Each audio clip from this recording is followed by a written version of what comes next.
Bab 591. Semuanya sudah kamu rencanakan dengan baik, kan? Ketika bertemu Davin Ye lagi, tidak disangka akan dalam situasi seperti ini.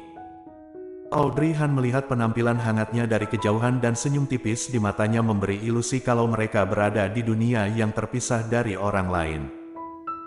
Audrey Han mengerutkan bibir merahnya, lalu berjalan mendekat. Baik 5 tahun yang lalu atau 5 tahun kemudian, Davin Ye tetap bersikap sopan dan lembut. Begitu dia mendekat, Davin Ye sudah berjalan mengitari meja dan menarik kursi untuknya lalu berkata dengan suara lembut, "Silakan duduk." "Terima kasih." Setelah berterima kasih padanya, Audrey Han duduk. Pelayan berjalan mendekat dan setelah menanyakan pada mereka berdua ingin minum apa baru pergi sambil membawa buku menu. Mata Davin Ye tertuju pada wajahnya, mata hangatnya menatapnya lekat-lekat dan berkata dengan lembut, "Kupikir kamu tidak bersedia bertemu denganku lagi." Audrey Han terdiam sejenak. Dia melihat penampilan Davin yang elegan kemudian membandingkannya dengan hal-hal yang dia lakukan secara pribadi. Dia tidak bisa menahan perasaan sarkas, jadi senyuman sarkasme terlintas di bibir merahnya, dan berkata dengan sinis, "Walaupun aku tidak bersedia bertemu, bukankah CEO Han selalu memiliki cara untuk memaksaku menghubungimu?" Kata CEO Han tersebut membuat senyum di bibir Davin Ye sedikit berkurang dan dia menatap Audrey Han dengan tatapan tak berdaya. "Kenapa? Kenapa sikap permusuhanmu padaku begitu dalam sekarang? Apa salahku?" "Sikap permusuhan?" Audrey Han tertawa, "Kenapa kamu merasa aku memiliki sikap permusuhan padamu? Jika kamu tidak memusuhiku, lalu mengapa kamu tidak bersedia mengakuiku sebagai kenalan lama? Kenapa memanggilku dengan sebutan CEO Han yang terasa begitu asing?" Audrey Han menatapnya tanpa berbicara. Tapi di wajah mereka berdua sama sekali tidak ada senyuman. Davin Ye menatapnya dalam waktu yang lama dan akhirnya mengaku kalah dengan tanpa daya, lalu menghela nafas, "Claire, jangan memperlakukanku seperti ini. Sudah kubilang kalau aku tidak memiliki niat jahat. Lalu apa maksudmu?" Audrey Han menatapnya dengan tajam, "Jika kamu tidak memiliki niat jahat, bukankah kamu seharusnya tidak melakukan apa-apa? Manajer Yi dan kontrak tersebut semuanya sudah kamu perhitungkan dengan baik, kan?" Davin Ye menghela nafas lagi setelah mendengar ini. "Sepertinya di matamu, kakak tertua adalah orang yang sangat jahat." "Kakak tertua?" Panggilan ini terdengar sangat asing. Audrey Han tertegun sejenak lalu berkata dengan dingin, "Aku dan Golden Ye sudah bukan pasangan suami istri lagi. Jadi kamu juga bukan kakak tertuaku lagi. Akhirnya kamu mau mengakui bahwa aku bukan kakak tertuamu." Davin Ye tersenyum tipis, "5 tahun yang lalu, aku tidak ingin kamu memanggilku kakak tertua, dan sekarang, 5 tahun kemudian, bahkan kata kakak saja kamu tidak bersedia memanggilku. Ini membuatku merasa sangat sedih. Apa yang sedang terjadi?" Audrey Han: "Sejujurnya, aku sama sekali tidak mengetahui kontrak yang didiskusikan Harry Yi denganmu.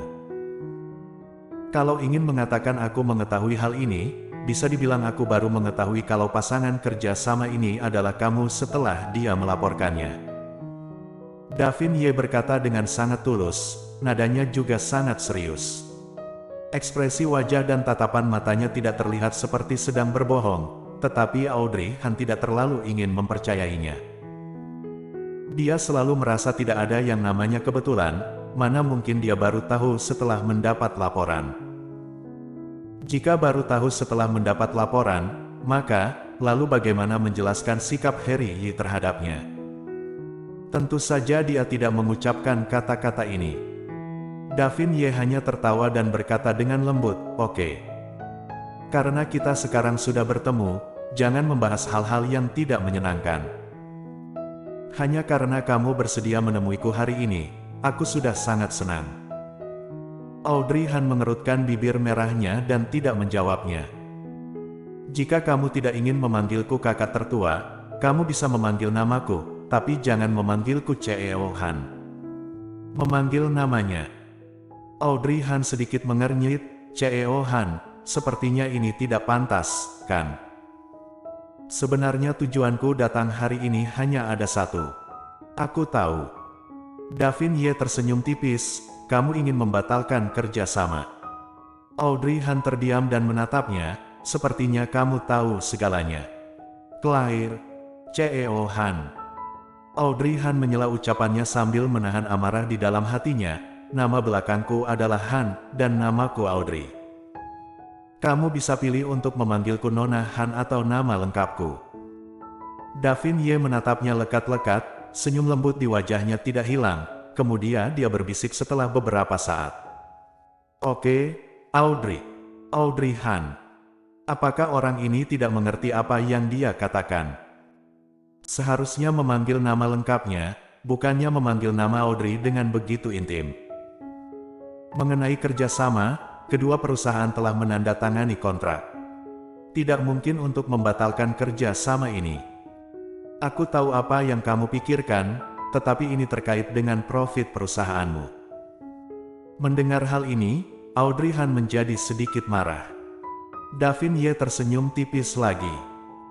Selain itu, aku juga tidak dengan sengaja menyembunyikan identitasku. Audrey, kali ini kamu sudah lalai. Ucapan ini membuat amarah Audrey Han akan meledak, tetapi dia menemukan bahwa dirinya tidak harus berkata apa. Apa yang dia katakan benar. Davin Ye memang tidak sengaja menyembunyikan identitasnya. Jika waktu itu kita lebih teliti dan dirinya juga sedikit lebih teliti, pasti dapat mengetahui Blue Sky Corp terdaftar atas nama siapa. Jadi, pada akhirnya, harus menyalahkan dirinya sendiri. Memikirkan hal ini membuatnya menarik napas dalam-dalam dan tidak bisa berkata apapun. Audrey, aku benar-benar tidak memiliki niat jahat. Davin Ye. Audrey Han mengangkat mata untuk menatapnya, dan untuk pertama kalinya memanggil namanya. Aku tidak peduli perseteruan yang terjadi di antara kalian kakak beradik. Tetapi setelah 5 tahun, aku tidak mau jadi korban dari perseteruan di antara kalian. Perseteruan, korban. Davin Ye tanpa sadar mengerutkan kening, siapa yang mengatakan kalau kamu adalah korban? Apakah kamu beranggapan seperti itu? Kalau tidak, kamu tidak benar-benar berpikir aku adalah anak kecil berusia 3 tahun, kan? Akan dengan begitu mudah percaya apa yang baru saja kamu katakan. Audrey, apakah kamu mengatakan hal-hal ini karena kamu tidak percaya pada perusahaanmu? Merasa, kondisi perusahaanmu tidak cukup baik sehingga memungkinkan eksekutif senior Blue Sky Corp mengetahui hal ini dan ingin bekerja sama denganmu. Audrey Han tercengang mendengar ucapannya. Dia harus mengakui bahwa Davin Ye benar-benar ahli dalam bernegosiasi. Secara bertahap dapat memancingnya ke arah lain dan membuatnya tidak mampu untuk membantah sama sekali. Sama seperti 5 tahun yang lalu ketika dia memberikan 300.000 RMB untuk dirinya. Meskipun kemudian Audrey Han memohon pada Andri Han untuk mengembalikan uang itu kepadanya, tapi apa yang dilakukan Han King pada saat itu benar-benar membuatnya tidak bisa menolaknya. Kamu harus percaya diri sedikit. Davin Ye tersenyum tipis dan mengulurkan tangannya, mencoba untuk mengusap kepalanya. Tindakannya ini seperti di masa lalu. Audrey Han dengan pandangan kosong menatap tangan yang terulur ke arahnya yang kemudian menutupi kepalanya lalu membelainya dengan lembut. Apakah kamu mengerti? Akal sehat Audrey Han kembali. Dia menggerakkan kepalanya lalu mengerutkan kening memandang lawan bicaranya. Davin Ye menatapnya dengan senyum yang tidak berbahaya, membuat Audrey bahkan tidak bisa mengekspresikan amarahnya. Tetapi semakin lama, Audrey Han semakin merasa ada api yang berkobar di dadanya tapi tidak bisa dia lampiaskan dan membuatnya merasa sangat tidak nyaman. Dia mengertakkan giginya dan berkata dengan galak, apa yang kamu katakan itu sangat enak didengar. Aku tidak percaya kejadian saat itu bukan kamu seorang diri yang mengaturnya. Davin Ye terkejut, yang mana? CEO Han benar-benar pelupa, tidakkah kamu ingat sandiwara yang kamu sutradarai sendiri? Bersambung.